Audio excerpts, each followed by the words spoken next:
The Blue Hotel, Part 3.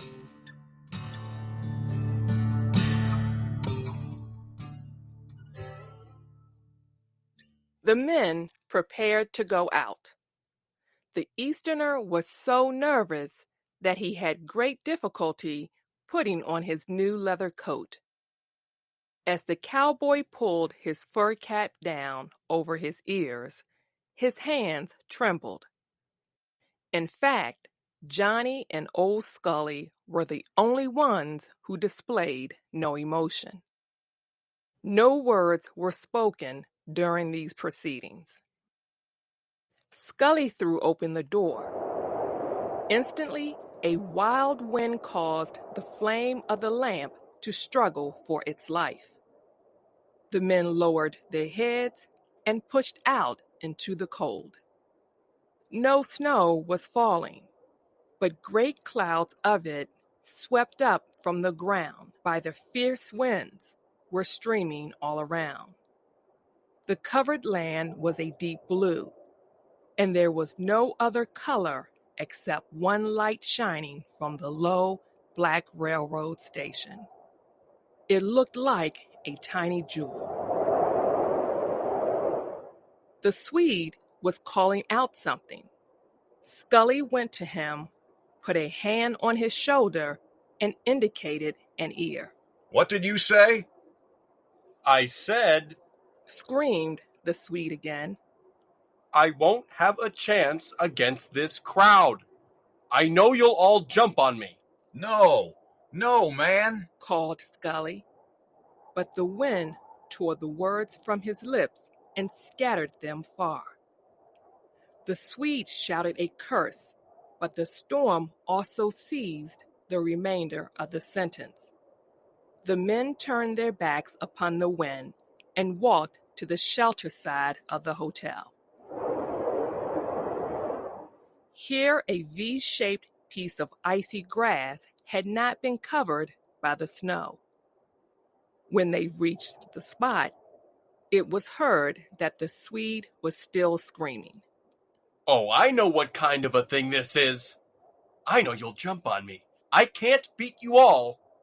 Scully turned on him angrily. You won't have to beat all of us. You'll have to beat my son Johnny. And the man that troubles you during that time will have to deal with me.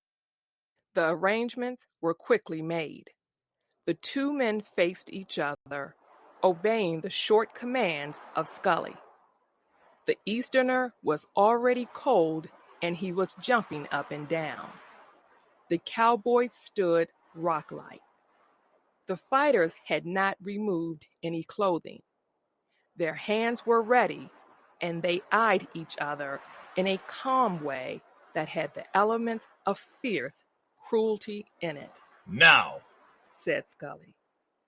The two leaped forward and struck together like oxen. There was heard the dull sound of blows and of a curse pressed out between the tight teeth of one.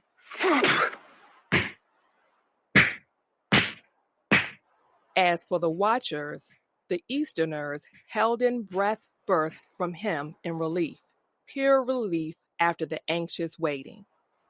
The cowboy leaped into the air with a scream. Scully stood unmoving, as if in complete surprise and fear at the fierceness of the fight which he himself had permitted and arranged. For a time, the fight in the darkness was such a scene of flying arms that it showed no more detail than a moving wheel. Sometimes a face would shine out, frightful and marked with pink spots. A moment later, the men would be only shadows. Suddenly, the cowboy was caught by warlike desires, and he leaped forward with the speed of a wild horse. "Hit him, Johnny! Hit him! Kill him! Kill him!" keep still, said Scully, icily. Then there was a sudden loud sound, dull, incomplete, cut short. Johnny's body fell away from the Swede, with sickening heaviness to the grass. The cowboy hardly had time to prevent the mad Swede from throwing himself upon the fallen body. Scully was at his son's side. Johnny, Johnny, my boy. His voice had a quality of sad tenderness. Johnny, can you fight some more? He looked anxiously down into the bloody, beaten face of his son. There was a moment of silence, and then Johnny answered in his ordinary voice, Yes, yes. Helped by his father, he struggled to his feet. Wait a minute now till you get your breath. Said the old man. A few steps away, the cowboy was telling the Swede. No, you don't. Wait a second. The Easterner was pulling at Scully's arm. Oh, this is enough. He begged. This is enough. Let it go as it is. This is enough. Bill, said Scully. get out of the way. The cowboy stepped aside. Now. The fighters advanced toward each other. Then the Swede aimed a lightning blow that carried with it his entire weight. Johnny, though faint from weakness, luckily stepped aside, and the unbalanced Swede fell to the ground. The cowboy, Scully, and the Easterner cheered.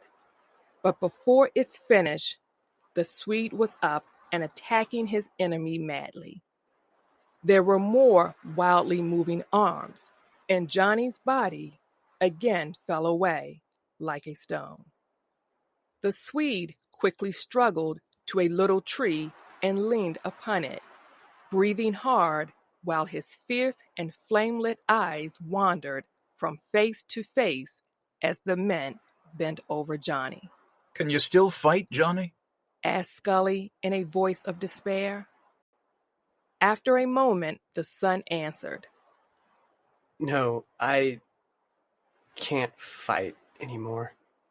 Then, from shame and bodily ill, he began to weep, the tears pouring down through the blood on his face.